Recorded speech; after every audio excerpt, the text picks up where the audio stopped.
안녕하세요. 오늘은 집합의 뜻과 표현에 대해 배워보도록 하겠습니다. 일단 집합의 정의에 대해서 한번 보도록 할게요. 주어진 조건에 의하여 대상을 분명하게 정할 수 있을 때 그 대상의 모임을 집합이라고 합니다. 이 주어진 조건이 명확해야 된다. 기준이 있어야 된다. 요거 잘 기억하시고요. 그 다음에 그 집합을 이루는 대상 하나하나를 원소라고 합니다. 원소. 자, 그럼 예를 들어서 3 이하 자연수의 모임이라고 하면 원소는 1, 2, 3 그리고 기준이 명확하죠. 그런데 키가 큰 학생의 모임 이거는 크다가 어느 정도 크냐 이것은 기준으로 명확하지 않은 기준이 됩니다. 그래서 뭐 예를 들어서 키가 뭐 170 이상이다 이런 식으로 정해줘야 정확한 기준이라고 할 수 있겠죠. 누가 봐도 명확한 기준을 정해줘야 합니다. 자, 그 다음에 만약에 집합 대문자 A 안에 소문자 A가 원소로 있을 때 이걸 속한다고 표현하고요. 이런 기호로 표현을 해줍니다. 그래서 뭐 이 기호가 원소를 뜻하는 엘레멘트에 이자를 따서 만들었다. 이렇게 얘기하기도 합니다. 아닐 때는 이렇게 하고요. 그리고 보통 집합은 대문자로 표시하고요. 그 집합의 원소는 소문자로 많이 표시를 하는데 뭐 이건 꼭 그럴 필요는 없지만 집합은 보통 대문자로 표현을 많이 합니다.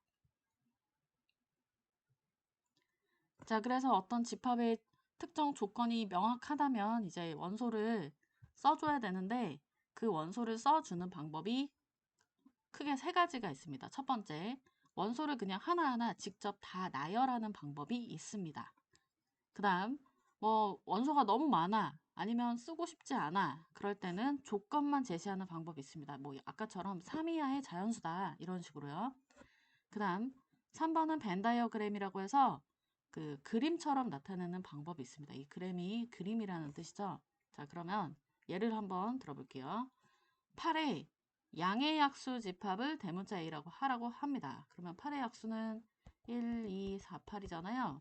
이걸 일일이 다 써준 것이 바로 원소 나열법입니다. 자, 그 다음에 이걸 별로 쓰고 싶지 않다. 그럴 때는 조건만 써주는 방법이 있어요. 그러면 대문자 A를 쓰시고 는 쓰시고 요게 집합 기호입니다. 이렇게 중괄호처럼 써져 있는 게. 그 다음에 여기 X가 원소다 라고 써준 겁니다. 원소. 원소를 대표하는 문자를 써주시고 짝대기를 하나 이렇게 쓰는데 이 짝대기의 이름이 영어로 뭐라고 하면 됩니다.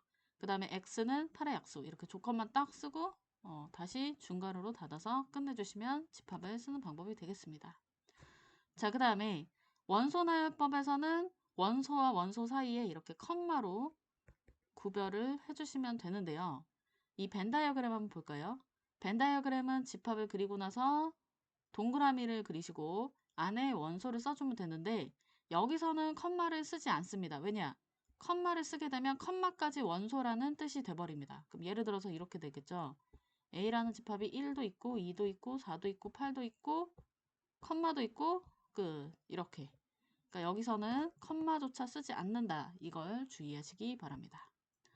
자, 그 다음에 원소 개수에 따라서 개수가 정해져 있으면 유한집합, 너무 많아서 개수를 셀 수 없으면 무한집합이라고 합니다. 뭐 예를 들어서 아무리 수가 많더라도 1, x가 1에서 뭐 1억까지의 숫자다 뭐 이런 식으로 x바, x는 2 사이 숫자다 이렇게 쓰면은 너무 많긴 하지만 개수는 정해져 있죠. 이건 유한집합인데 x는 자연수 이렇게 써버리면 자연수는 숫자가 정해져 있지 않죠. 이럴 때는 무한집합이 됩니다. 자, 그 다음에 원소가 하나도 없는 상태를 공집합이라고 하고요. 기호는 이렇게 씁니다.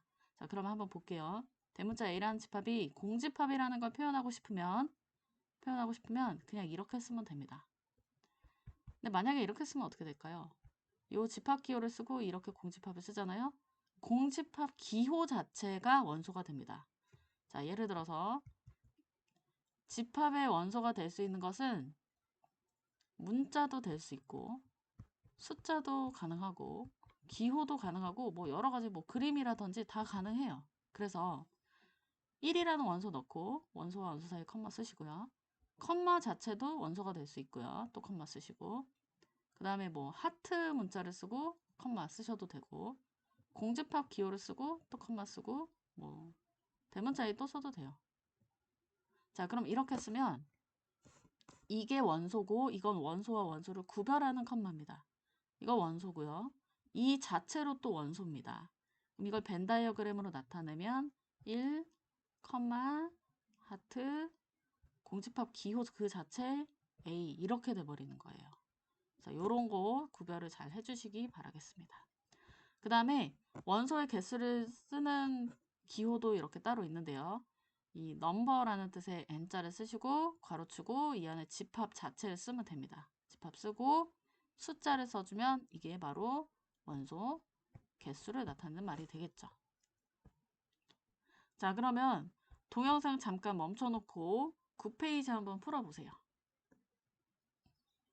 자, 다 푸셨나요? 자, 원소를 구하라고 했습니다.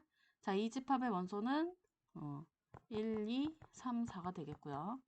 여기는 1, 3, 5, 7, 9가 되겠네요. 자, 6의 양의 약수는 1, 2, 3, 6인데 포함이 안 되면 이렇게 짝대기를 그어주시고 포함이 되면 이렇게 하면 되겠죠. 자, 3번은 크게 어려운 거 없었을 것 같고 4번 역시 채점 잘 해주시고요. 그 다음 페이지로 넘어가겠습니다. 자, 필수예제 1번 보겠습니다. 집합인 것만을 고르라고 했는데 집합이 되려면 기준이 명확한가 보면 돼요. 그러면 기억, 짝수의 모임? 누가 봐도 짝수인 거는 의견이 없죠. 뭐 A라는 사람하고 B라는 사람이 짝수에 대해서 다투지 않잖아요. 짝수는 누구나 똑같이 생각하는 개념이니까. 그 다음에 니은, 유명한 골프 선수의 모임? 누구는 이 골프 선수를 알고 있지만 저 사람은 몰라. 그래서 유명하다고 할 수 있을지 없을지 헷갈린다. 그럴 수 있죠. 이런 거는 기준이 명확하지 않습니다. 0에 가깝다 역시 0에 어느 정도에 가까워야 하는지 이런 것도 논란의 여지가 있죠. 태양계 행성의 모임 이거는 집합이겠죠. 이건 과학자들이 정의해 놓은 거니까요. 맛있는 과일의 모임 역시 맛있다는 것이 주관적이라서 알 수 없습니다. 우리나라 광역시의 모임 이거는 우리나라의 법으로 정해져 있으니까 확실하죠. 자, 그러면 넘겨보겠습니다. 이 페이지 동영상 멈춰놓고 또 풀고 다시 동영상 재생해보세요. 다 푸셨죠? 여기 크게 어려운 거는 없을 것 같아요. 그 다음 혹시 2번 1-2번에 2번 소인수가 뭔지 혹시 까먹은 학생이 있을까봐 설명을 하면 84를 소인수 분해하면 이게 12 곱하기 7이고 2의 제곱 곱하기 3 곱하기 7이잖아요. 이런 하나하나의 숫자가 소인수가 됩니다. 즉 2, 3, 7이 원소가 됩니다. 자, 그 다음에 4번 같은 경우에는 2보다 작은 3의 약수의 배수는 없으니까 이건 그냥 공집합이 돼버리겠네요. 자, 그 다음 넘기겠습니다. 필수예제 2번. 다음 집합을 원소 나열법으로 나타낸 것은 조건제시법, 조건제시법으로 나타낸 것은 원소 나열법으로 이렇게 거꾸로 서로 나타내래요. 그러면 조건제시법을 원소 나열법으로 나타내는 건 크게 어렵지 않을 것 같아요. 그런데 원소 나열법을 조건제시법으로 나타내는 게 약간 어려울 것 같은데 자, 한번 해보죠. 집합기호 쓰시고 x라는 원소를 대표적으로 쓰시고 100 이하의 3의 배수 이렇게 써도 돼요. 그런데 문제에서는 3보다 작은 3의 양의 배수 이렇게 써 있어요. 그러니까 선생님하고 약간 표현이 다르죠. 3의 양의 배수라고 한 거는 이게 더 정확한 표현이에요. 왜냐면 마이너스 3, 마이너스 6 이런 것도 음의 배수이기 때문에 요건 써주셔야 되고 100보다 작은이나 100 이하나 구성 원소가 변하진 않죠. 아니면 이래도 돼요. 99 이하의 3의 양의 배수. 그래서 이렇게 약간 살짝살짝 디테일이 다르다 하더라도 답이 틀린 건 아니기 때문에 여러분들이 맞다고 생각하는 기준으로 일단 써보세요. 그리고 혹시 너무 답지하고 좀 다른데 납득할 만하면 채점하시고 이래도 되나 싶으면 그거는 개인적으로 와서 질문해 주시기 바랍니다. 자, 크게 어려울 건 없으니까 여기 동영상 멈춰놓고 11페이지 한번 풀어보세요.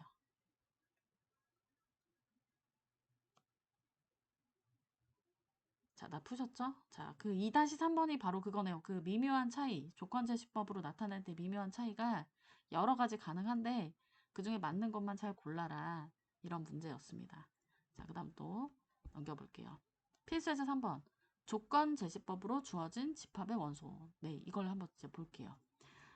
집합이 A가 1, 3, 5를 원소로 가지는 집합이고 B는 -1, 0, 2를 원소로 가지는 집합이래요. 그런데 C라는 집합을 새롭게 정의했어요. 새롭게.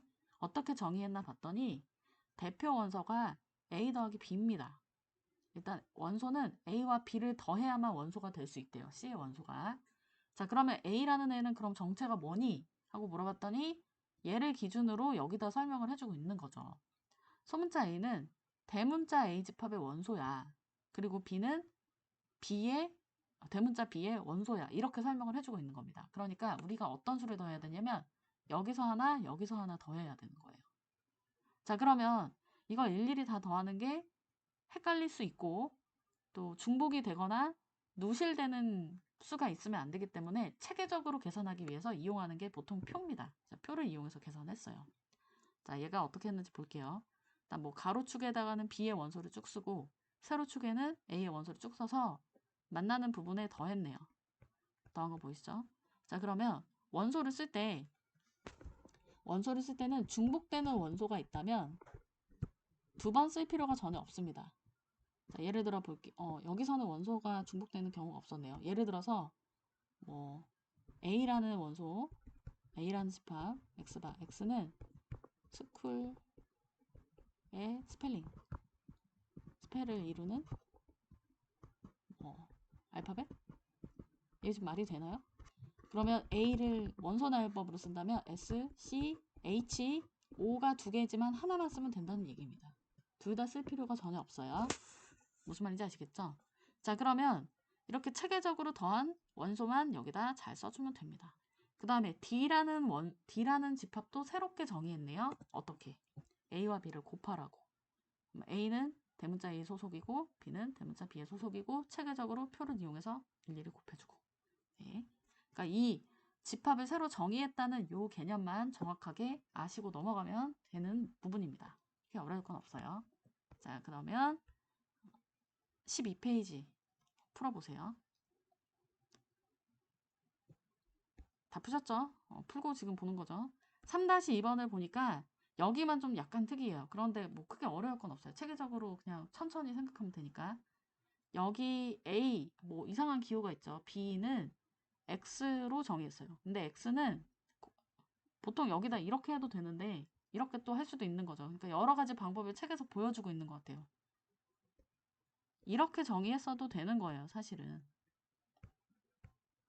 그쵸? 근데 여기서는 그냥 X로 하고 X는 A, B야. 이렇게 정의할 수도 있다. 이해는 충분히 해석이 가능하실 거라고 생각합니다. 자, 그래서 이렇게 새롭게 정의를 했어요. 그러면 뭐냐? 일단 여기부터 곱하면 되는 거죠. 그럼 여기서 표를 만들어줘요. -1, 0, 1, 2 표 만들고 이 결과를 가지고 다시 한번 A와 또 표를 만들어주고 크게 어렵지 않았을 거라 생각합니다. 자, 그 다음에 필수예제 4번 볼게요. 유한집합 원소의 개수. 자, 이것도 기호를 정확하게 이해하는 게 가장 중요합니다. 집합에서는 기호에 대한 그 기호들이 가지고 있는 개념을 명확하게 이해하는 것이 가장 중요합니다. 자, 그럼 한번 볼게요. 우리가 아까 n이 원소 개수를 나타내는 기호다 하고 이 안에는 집합을 써줘야 된다고 했어요. 집합. 그러니까 이 안에 있는 것 자체가 집합입니다. 그러면 자, 이 괄호 안에 이런 집합이 있어요. 이 집합은 그냥 이렇게 생긴 거예요. 꼭 집합에 이름을 쓸 필요는 없다는 거예요. 이름을 써도 되고 만약에 이렇게 해볼까요? 이런 집합이 있었다고 해봅시다. 만약 이 안에 집합에 이름을 썼어요. 그래도 3개예요. 하지만 그냥 집합 그 자체를 썼어요. 그래도 3이에요. 그러니까 이름을 쓰든지 집합 그 자체를 쓰든지 두 가지 방법이 가능하다는 거죠. 그럼 여기서는 집합에 이름을 쓴 경우가 아니라 집합 그 자체를 쓴 경우니까 여기 원소 개수가 1개잖아요. 네, 1개. 틀렸어요.